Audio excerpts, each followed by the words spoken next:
Bienvenidos a AFZ Profundo, el programa semanal en el que se analizan a profundidad temas políticos, económicos y sociales de gran impacto que evolucionan sin estar bajo la lupa diaria de la sociedad. AFZ Profundo.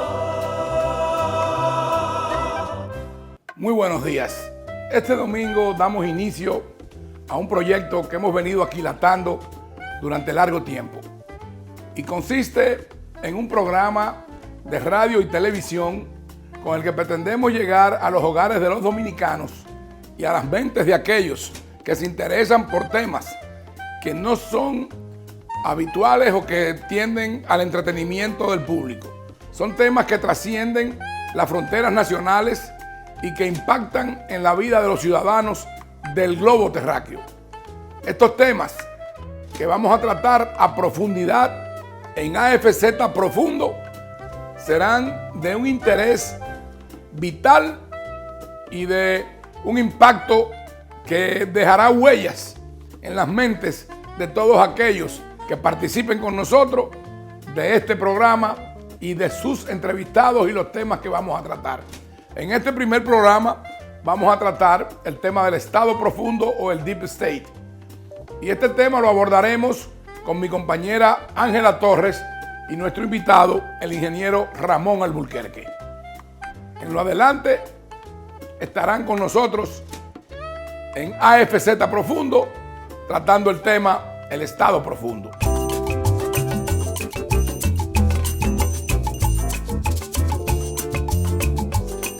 Hola, gracias por acompañarnos en AFZ Profundo. Para mí hoy es un día muy especial como comunicadora y como persona. Como comunicadora porque representa la oportunidad de pertenecer a un proyecto que está lejos de lo que es el recrear el acontecer cotidiano y el entretenimiento. AFZ Profundo procura ofrecer información veraz, libre de cualquier atadura, juicio o directrices.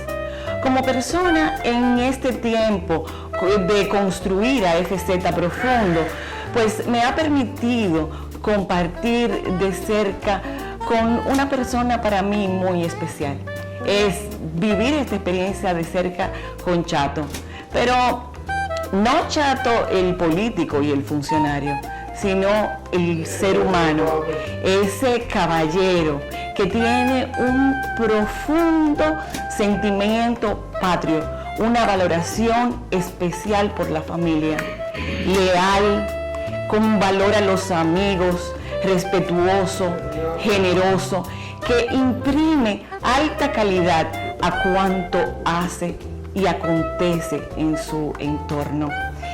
Hoy iniciamos nuestro programa con un invitado muy especial y es el ingeniero Ramón Alburquerque. Definitivamente creo que tiene las cualidades, la formación, la experiencia que lo convierten en un excelente navegador de temas profundos.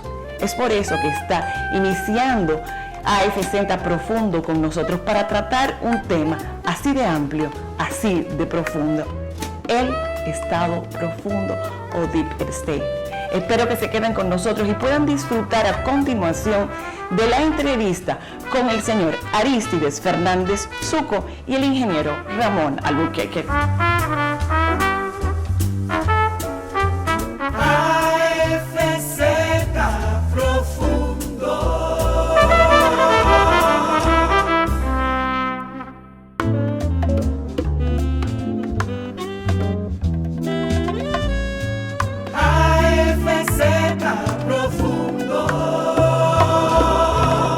Es para nosotros un gran placer y un gran honor iniciar nuestro programa con el primer entrevistado, una de las mentes más brillantes de nuestro país y un hombre que ha sentado las pautas y las normas del conocimiento y del análisis profundo y científico de los temas más trascendentes de la vida nacional e internacional. Es el ingeniero Ramón Alburquerque, quien nos honra con su presencia y de seguro haremos un programa sumamente interesante y que concitará un gran interés de parte del público. Mi compañera Ángela Torres está con nosotros para iniciar esta entrevista. Bienvenido, don Ramón. Un gran honor y un gran placer tenerle con nosotros. Muchas gracias. Así es, un gran honor. Así como decía en la presentación, creo que, insisto, en que el ingeniero Alburquerque pues tiene los conocimientos, las cualidades, la experiencia que lo convierten en un navegador de temas muy profundos. Bueno, muchas gracias. Por eso hemos querido traerlo a tratar justamente el tema del estado profundo o el deep state. Cuéntenos, ingeniero, de qué se trata. ¿Es algo nuevo? ¿Cómo influye en los gobiernos del mundo? ¿Cuál es la...? Bueno, vamos a dejarlo ahí porque son muchas preguntas. Este programa precisamente se llama AFZ Profundo porque vamos a tratar a profundidad los temas más interesantes y de mayor trascendencia en la vida cotidiana y universal de lo que es hoy en día la comunidad internacional. El estado profundo, ese término se origina en la antigua Grecia, de acuerdo a lo que hemos investigado, y es utilizado en primera instancia en los imperios otomanos, romanos, persa. Posteriormente, ya en una época más reciente y después de la Revolución Industrial, el Estado nazi también tiene algo con la connotación de estado profundo y las naciones más desarrolladas a través de sus organismos de inteligencia. El estado profundo es algo que se asocia en gran medida, puede ser un mito, puede ser la teoría de la conspiración y también puede ser realidad. Esos temas los vamos a discutir y los vamos a dilucidar con don Ramón Alburquerque. Bueno, muchas gracias. Así como el hombre tiene como su mayor acertijo, preocupación, ¿de dónde viene el universo? ¿Qué es el cosmos? Así también el hombre está sujeto a la fuerza, a los vaivenes y las decisiones de una entidad abstracta, pero que sus resultados son muy reales, que se llama Estado. ¿Qué es el Estado? Es la fuerza que nos domina a todos, fuera de las fuerzas físicas y las fuerzas naturales. Pero el Estado está manipulado y la gente debe saberlo. 18 familias ahora mismo dominan el mundo, sus decisiones. Tienen los hilos, son titiriteros de hilos que manejan a voluntad y que pueden y afectan nuestras vidas de una manera total. Manejan los 8 monopolios fundamentales que nos gobiernan a todos. La energía debería ser algo profundamente democrático, pero el método para obtener la forma de energía que consumimos, que es la electricidad, sobre la cual ha estado fundamentada la revolución industrial o la civilización actual, esa forma de electricidad está manipulada en monopolios. Los combustibles también pudieran ser democráticos, todo el mundo pudiera producir combustible, pero no, el método de producirlo entonces permite la concentración para su manipulación. Las medicinas lo manejan 10 grandes consorcios, las megafarmacéuticas del mundo. Las tecnologías de guerra la manejan fundamentalmente 8 países. Y así pudiéramos ir cada uno. Ahora, las inteligencias artificiales, que la manejan todavía menos, porque el error tal vez de Estados Unidos fue no darse cuenta a partir de 1973, cuando cerraron las famosas minas de tierras raras de Mountain Pass en California, que al abandonar la concentración de las tierras raras. Las tierras raras son los minerales de los cuales extraemos los 17 elementos que constituyen la base de toda la inteligencia artificial que estamos produciendo, de todas las computadoras, los teléfonos inteligentes, de todo, hasta para la guerra, ya la inteligencia artificial lo dirige todo, en la medicina, en todo. Bueno, entonces Estados Unidos, al abandonar esto, permitió que China hoy produzca el 90% de los 17 elementos de tierras raras, de los 17 como son el itrio, el lantano, el proseodimio, el neodimio, etcétera, tanto el torio. Bueno, todos estos elementos son los que permiten esta digitalización y esta artificial creación de inteligencias. Y pudiéramos decir, ingeniero, que en las grandes potencias mundiales existen, digamos que gobiernos en la sombra, que desde ahí mueven y manipulan todos esos intereses. Bueno, y eso sí que es interesante, eso que menciona Chato. ¿Qué es? ¿Qué son esos de los gobiernos de la sombra? No tanto los gobiernos, sino los gabinetes de la sombra, the shadow cabinet. Bueno, nace de que todo proyecto es una acción estratégica, pero a todo proyecto, para asegurar su éxito, hay que planificarlo. Entonces, para asegurar su éxito, debemos hacerle lo que se llama el análisis de sorpresa, dentro de una concepción más amplia que se llama la teoría de juego. Pero cuando empezamos a hacer un análisis de sorpresa, nos damos cuenta que hay dos tipos de sorpresas: las sorpresas imaginables y las sorpresas inimaginables. A las sorpresas imaginables le podemos hacer los planes de contingencia, el plan B, el plan C, el plan A, el D, pero a las sorpresas inimaginables no le podemos hacer plan. Lo que tenemos que dotar, el instrumento de trabajo, el ejército con que trabajamos, el comité de campaña que tenemos, lo tenemos que dotar de una rápida capacidad de respuesta y de una alta adaptabilidad a circunstancias nuevas. Entonces, para poder manejar eso, porque en torno a la agenda de los que dirigen el mundo, siempre se presenta una guerra entre las importancias y las urgencias. Las urgencias son aquellas situaciones inesperadas, necias y petulantes que pugnan por entrar a la agenda y que uno a veces sin querer, las urgencias penetran la agenda y ponen al dirigente a trabajar a lo mejor 20 horas de las 24 y atendiendo urgencias, y lo peor que cuando termina su periodo y pasan balance, a lo mejor no han hecho nada porque las urgencias no dejan rastros. En cambio, las importancias son tímidas, no entran a la agenda, y por eso nace el Shadow Cabinet, el gabinete de la sombra, para que el que dirija se cerciore de que si no entra las importancias en su línea de trabajo, habrá pasado sin pito, sin pena ni gloria. Entonces, yo le quería preguntar al respecto.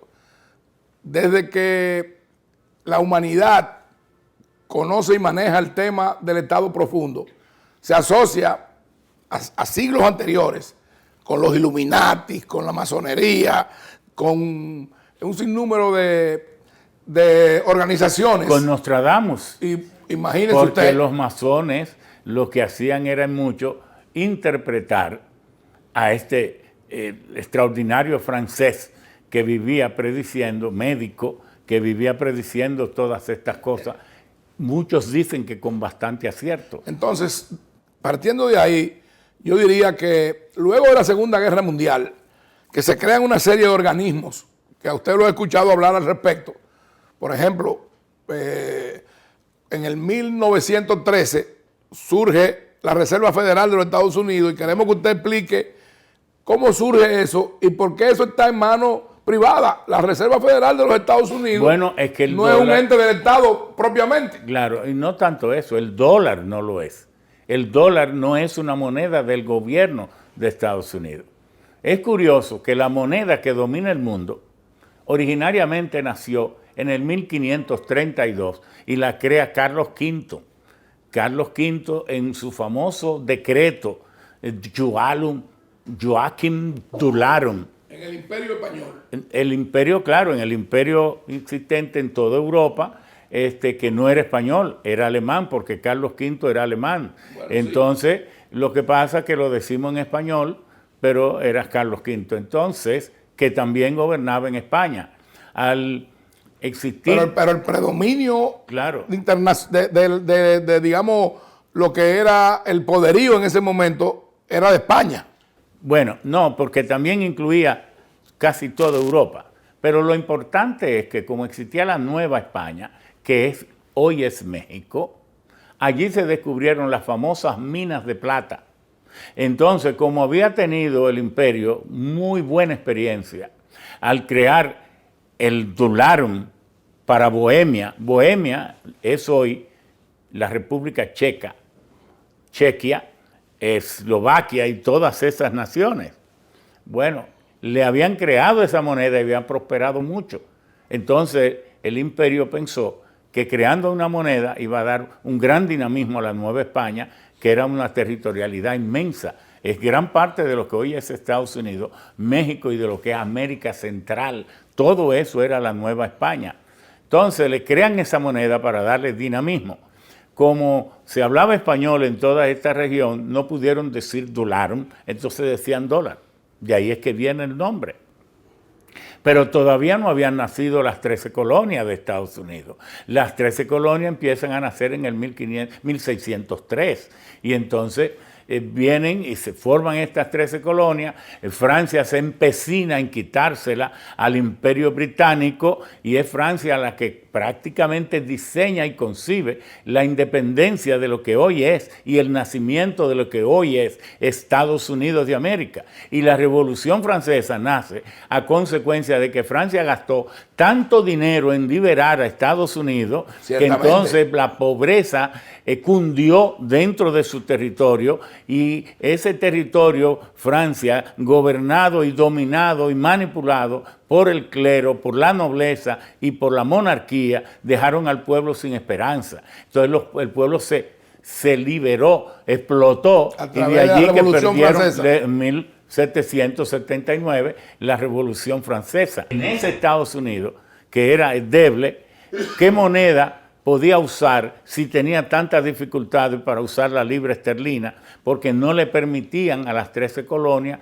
imprimir. Por eso que Benjamin Franklin, con una comisión, fue ante el Parlamento inglés para lograr que le permitieran imprimir las monedas aquí, porque había una gran dificultad por la escasez de medios circulantes. Entonces de ahí es que las 13 colonias empezaron a usar el dólar, que es la moneda de México, digamos, pero México no existía, era la Nueva España. Entonces, cuando nace el gobierno de los Estados Unidos en 1789, cuando George Washington puso como condición que no aceptaba la presidencia hasta que no se firmara una constitución, estuviese vigente, se celebraron unas elecciones y a él lo eligieran por voto, entonces fue Hamilton, Alexander Hamilton, el que más trató el tema de la moneda, pero Estados Unidos nunca creó una moneda propia. Estados Unidos nunca pudo crear un banco central propio y así fue navegando con una moneda prácticamente ajena. Era la época del patrón plata hasta que luego cayeron al patrón oro. Entonces, para concluir, todo esto sigue así, pero surgen los 5 grandes corporaciones y movimientos tecnológicos financieros de riqueza, que fue el de Rockefeller con el petróleo, el Andrew Carnegie con el acero primero y el proceso Bessemer, que luego le compra JP Morgan con las finanzas, Cornelius Vanderbilt con los ferrocarriles que unió a Estados Unidos y también Henry Ford luego con la explosión de los automóviles. Esos 5 corporaciones que ya estaban tomando al mundo entero, JP Morgan también con la electricidad, porque JP Morgan fue el sustentador, el mecenas de Thomas Alva Edison, de Westinghouse y luego también de Nikola Tesla. Entonces, con todo ese poderío que ya dominaba el mundo, es que en la isla de Georgia empiezan a reunirse legisladores, las grandes corporaciones, de cómo crear una moneda mundial. Entonces deciden que deben primero crear mediante un pacto ficticio donde el gobierno de Estados Unidos tuviera aparentemente la dirección, entonces conciben la creación de lo que se llamó la Reserva Federal. Esa Reserva Federal fue una ley que pasó el Congreso en medio de la Navidad. Había empezado la sesión de Navidad. Una pregunta en ese punto, ingeniero. ¿Cómo se pudiera cuestionar o se cuestionó en ese momento la legitimidad de esa decisión? Porque a usted mismo le he oído decir que apenas eran 4 senadores. Bueno, eran de un Congreso reducidísimos senadores que pasaron rápidamente la ley en la The House of Representatives, en la Cámara de Representantes, y entonces dejaron la sesión abierta en el Senado. Y los senadores se fueron a sus respectivos a celebrar la Navidad. estados. Pero entonces, ya casi a medianoche, se produjo, y di que votos por correo, por teléfono, y una serie de irregularidades, y en medio de eso se aprobó, pero lo más importante es que el presidente Woodrow Wilson, que era el que gobernaba, firmó la ley casi de inmediato, y así el mundo quedó bajo la influencia del dólar. Cuando en Bretton Woods, en 1948, porque las Naciones Unidas en su estructuración tuvo varias etapas. En 1945 nace en San Francisco lo que es las Naciones Unidas en sí, y sigue, luego en el 1948 vino primero la Declaración Universal de los Derechos del Humano, que nació como derecho del hombre, ignorando a la mujer. ¿Y quién dirigió esa comisión? Eleanor Roosevelt, la esposa del presidente Franklin Delano Roosevelt. La única vez, tal vez como una remembranza de lo que hizo Olympia Byrd cuando en la Revolución Francesa emitió la Declaración de los Derechos del Hombre, y entonces ella emitió, una gran intelectual francesa, la Declaración de los Derechos de la Humanidad, diciéndole no dejen fuera a la mujer. En ese punto, doctor, ingeniero, perdón, partiendo del final de la Segunda Guerra Mundial y la creación de las Naciones Unidas, de los acuerdos de Bretton Woods, ahí surgen en el seno de las Naciones Unidas entidades como el Fondo Monetario Internacional, el Banco Mundial, la FAO, la UNESCO, pero detrás de todo eso hay intereses. Claro. Intereses que pudiéramos describir, por ejemplo, primariamente, como usted muy bien lo ha explicado, la conformación de la Reserva Federal, por esos 12 bancos, encabezados por el New York Reserve Bank. Entonces, usted, sí, me gustaría que usted diga... Vamos a explicarle al pueblo. Eso. ¿Qué le parece a usted, caballero, si hacemos una pausa en este momento y retomamos ese tema en el próximo segmento?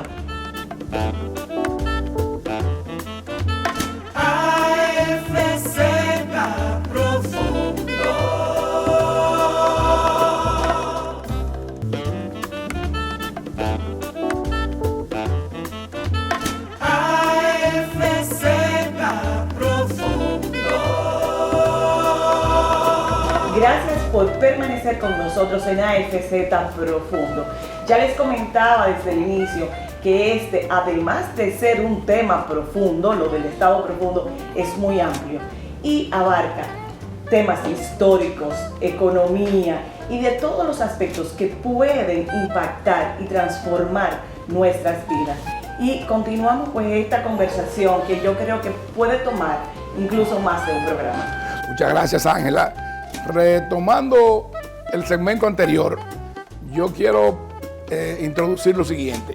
A partir de esos acuerdos de Bretton Woods y de la creación de las Naciones Unidas surgen esa serie de organismos internacionales.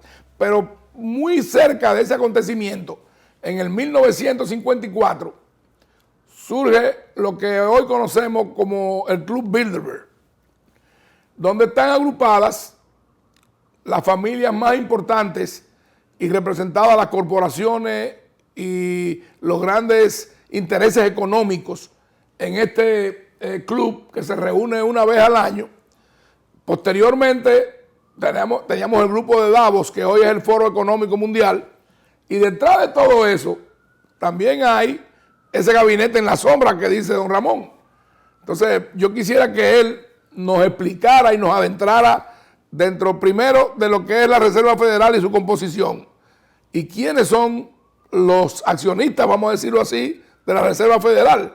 Y posteriormente hablemos del Club Bilderberg o del Bohemian Club y de otras entidades que para mucha gente no es algo muy transparente y que tampoco hay un amplio conocimiento sobre estos temas. Bueno, la Reserva Federal fue lo que resultó de esa reforma del 1913 que el presidente Woodrow Wilson firmó tan rápidamente. La Reserva Federal está integrada por 13 miembros, tiene una especie de Board of Directors, que son un consejo de directores, 12 designados por 12 bancos privados, bancos que tienen dueños, que en su mayoría pertenecen a esas 18 familias clave que gobiernan, que tienen la propiedad del 65 o el 70, se estima, de las riquezas del mundo, porque el mundo está formado por el 90% de su población que lo que gana lo come, lo digiere, lo goza, lo vive, y apenas conserva un 10% de ahorros de eso. Aparte de los ahorros obligatorios que tienen los sistemas de la seguridad social de las distintas naciones, que si no fuera por eso, el ahorro fuera mucho, mucho menor. El restante, el 10% de la población del mundo, es el que manipula, maneja, posee, es dueña del 70% de la riqueza del planeta, es decir, de las 206 países y los 194 naciones que integran hoy las Naciones Unidas, con excepción de Suiza, que es observadora. Bien, entonces esos 12 bancos que pertenecen a esos grupos, dentro de los cuales están los Rockefeller, los JP Morgan, los Moses, los Rothschild, en sus distintas sedes, la de Frankfurt, las de París, los de Londres, las de Estados Unidos, New York, etc.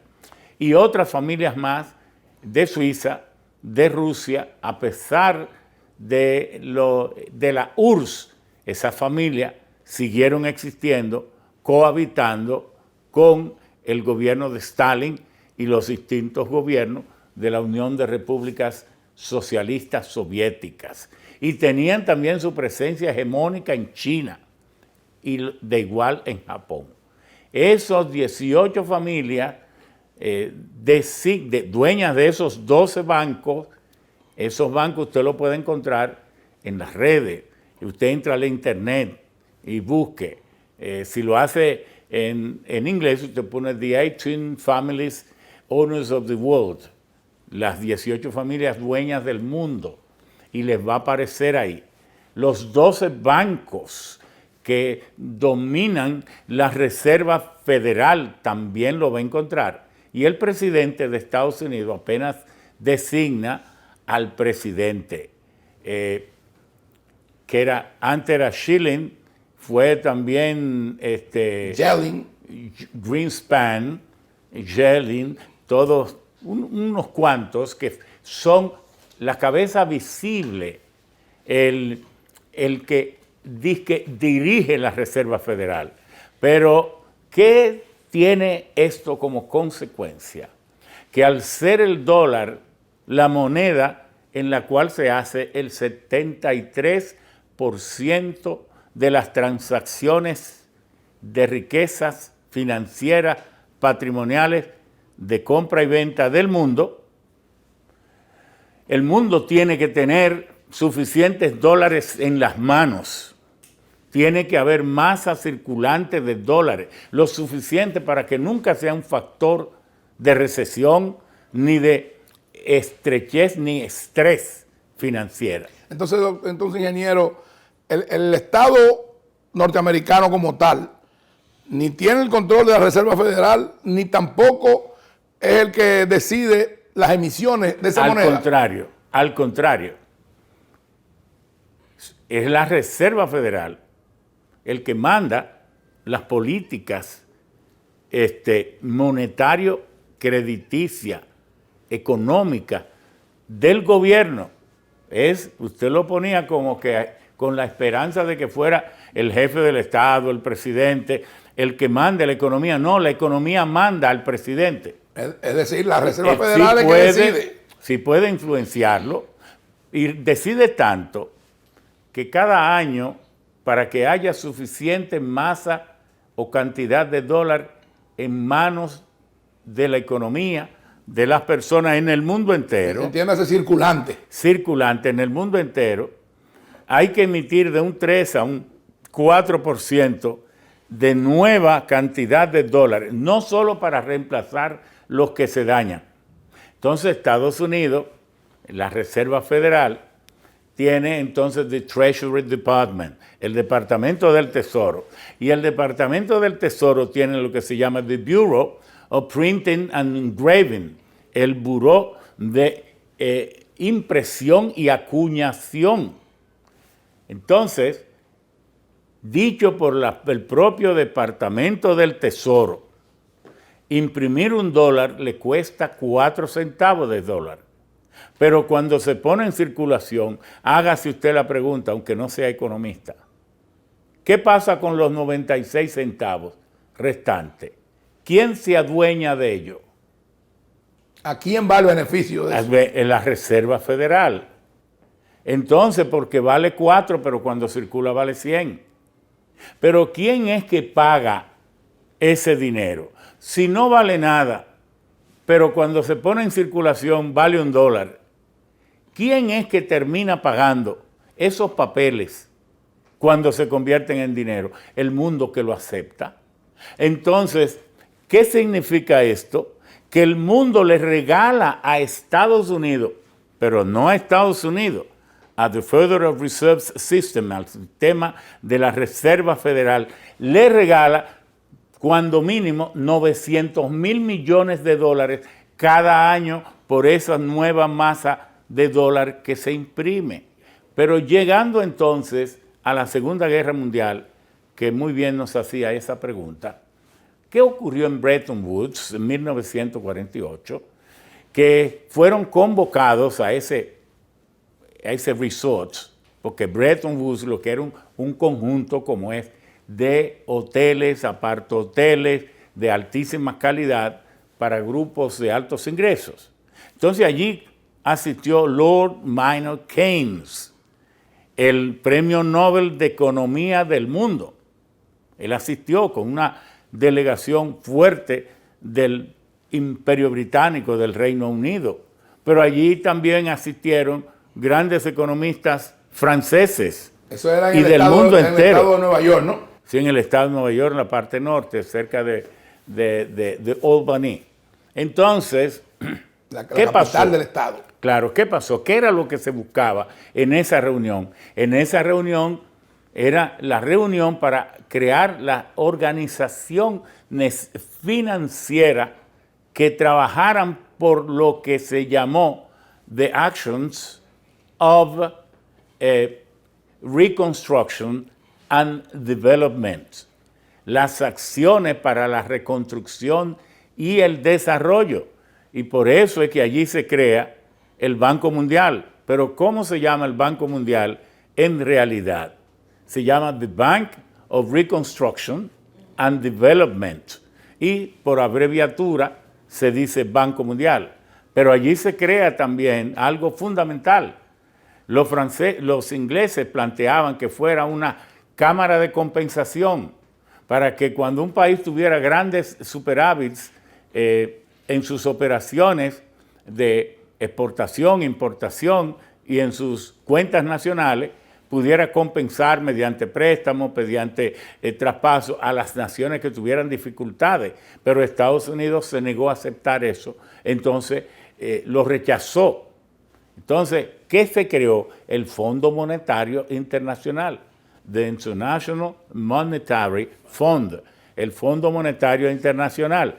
¿Bajo qué premisas? Al final tuvieron que aceptar el dólar, porque los ingleses también fueron con propuestas para crear una moneda, un medio de pago mundial que fuera neutro, que no fuera dominado por ninguna nación, sino por el propio Fondo Monetario Internacional. Pero Estados Unidos, que tenía Whitestonebridge y otros economistas, se las arregló para impedir y entonces que se terminara aprobando el dólar. Pero ¿bajo qué condiciones se aprobó que fuera el dólar la moneda de transacción mundial? Bueno, que fuera el dólar libremente convertible a oro, que cualquier persona tenedor de dólar que quisiera convertirlos en oro, se los convirtieran. Pero ¿a qué precio la onza? Porque eso es lo clave, a $32 la onza. Pero ¿qué pasa? Que el 15 de agosto de 1973, Richard Nixon, en pleno poderío, se presentó ante la nación en aquel discurso que se llama The Speech to the Nation, el discurso a la nación.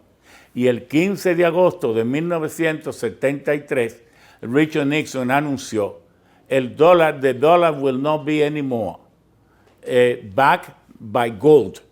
El dólar no será ya más respaldado por el oro. It will be a legal tender note. Será una moneda de curso legal. Por eso, cuando usted tiene dólares, tome por favor la molestia y fíjese en el billete, que en la parte izquierda de arriba dice, this is a legal tender, this note is a legal tender for all private and public obligations. Esta nota o este billete es un medio de pago legal para todas las transacciones públicas y privadas. ¿Qué significa? Que ya el dólar dejó de estar respaldado por el dólar, pero los argumentos que tanto Richard Nixon como Kissinger, por el oro, que tanto Richard Nixon como Kissinger dieron, es que como no sabían qué cantidad de oro producía China, ni la URSS, siendo tan inmensa. Imagínense que hoy Rusia solo tiene 17.040.000 kilómetros cuadrados, casi el doble de Estados Unidos si no tuviera Alaska, que se la compró a Rusia en 1960 y tanto. En $500,000. De unos centavitos. Bueno, todo esto nos lleva a nosotros, para hacer un resumen que sea más digerible a los amigos televidentes, nos lleva al planteamiento de que todos somos víctimas o juguetes de las decisiones monetarias, financieras, que cambian los gobernantes lo que quieran cambiar, esa vez argumentando de que al no saber la cantidad de oro que producía, que extraía de sus minas, Rusia, China y otras naciones, no tenían estadística confiable, pues Estados Unidos era preferible que no siguiera respaldando su dólar en oro, porque no sabía la disponibilidad de oro en el mundo. Y si no se sabía la disponibilidad de oro en el mundo, entonces tampoco debía ser el dólar respaldado por el oro. Y así terminó. El peso dominicano no está ahora respaldado nada más que en unas políticas de cómo el Banco Central maneja las políticas monetaria, crediticia y financiera. y bancaria. Y que son keynesianas. Claro, porque incluso es un poco chocante que gane un partido como el PRM, que había formulado críticas totales a esa política de crecimiento de las élites, de crecimiento económico para las élites y cero crecimiento económico para la mayoría, y entonces se deje al mismo gobernador del Banco Central, que uno entiende por qué.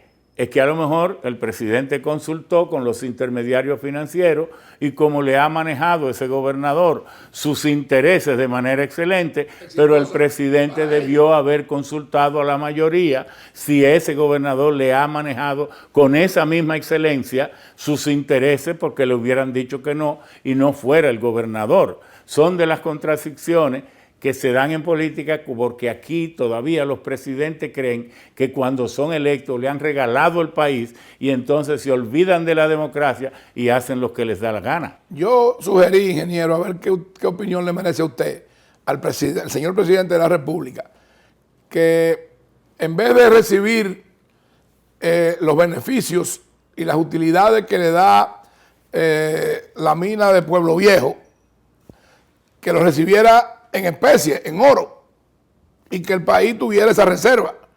Pero no, ni siquiera me dieron respuesta. Bueno, yo siempre he propuesto eso. Los países no pueden vivir. ¿Cuál ha sido el gran éxito? Y es una pregunta que me da la oportunidad de explicar algo impresionante. ¿Cuál ha sido la magia de China para en tan solo 23 años colocarse como potencia de primera línea en el mundo? El ahorro. ¿Qué decidió Deng Xiaoping en 1973, estando aún Mao Zedong vivo, pero la alta dirección, la cúpula dirigencial de China, decidió retirarle el poder y entonces declarar el principio de una nación, dos sistemas? ¿En qué consiste eso de Deng Xiaoping, de una nación, dos sistemas? Siempre China, la eterna China. Bueno, la nación que fue siempre la más desarrollada de todo el planeta por el acoso que le tenían las potencias. El Imperio Británico en Hong Kong, y entonces obligando a la que comprara opio, le compraba la materia prima con que se hace el opio, entonces elaboraban el opio en Gran Bretaña y entonces querían obligar, de ahí la famosa carta de la emperatriz China. Bueno, pero también acosaba a China el imperio portugués, que aunque Portugal sea una nación pequeña, era un imperio infinito, grande, fuerte, a través de Macao. Y entonces también allí mismo, en su propia región, Japón, acosándola también, también que en los su momento japoneses... fue un gran imperio. Claro, los japoneses, los portugueses también dominaron a Taiwán por muchos años. Entonces fue en la dinastía Qing que China le quitó Taiwán a Japón en 1850. Pero Japón entonces se la quitó en el 1888 y la retuvo hasta 1945. Fue el general MacArthur que invitó a Chiang Kai-shek, el presidente de China, en 1945 a tomar posesión de la soberanía de Taiwán. Es Estados Unidos que le entrega a Taiwán. Entonces, ¿qué decidió China en ese entonces? Cerrarse. Y como era un país tan vasto territorialmente y tantas etnias y más de 500 millones de habitantes, se creía autosuficiente, cometió el error de cerrarse, involucionó, cayó en una serie de guerras intestinas y perdió la supremacía del desarrollo puntero mundial. Pero entonces ahora China vuelve y reconquista gracias a ese principio de Deng Xiaoping. Una nación, dos sistemas. ¿Qué significa? El Partido Comunista dirige China, pero la economía de mercado predomina, reteniendo siempre el Estado todo el poder para poder incidir e intervenir en la economía. Entonces... En ese momento hubo un cambio del modelo económico. Claro, un cambio radical del modelo económico, pero ¿qué es lo que quiero decir? ¿Cuál es el misterio ¿Y cuál ha sido la base de ese salto impresionante de China? El ahorro. ¿Cómo es así? Usted quiere comprobarlo, no creyéndome a mí, sino yendo a la fuente originaria.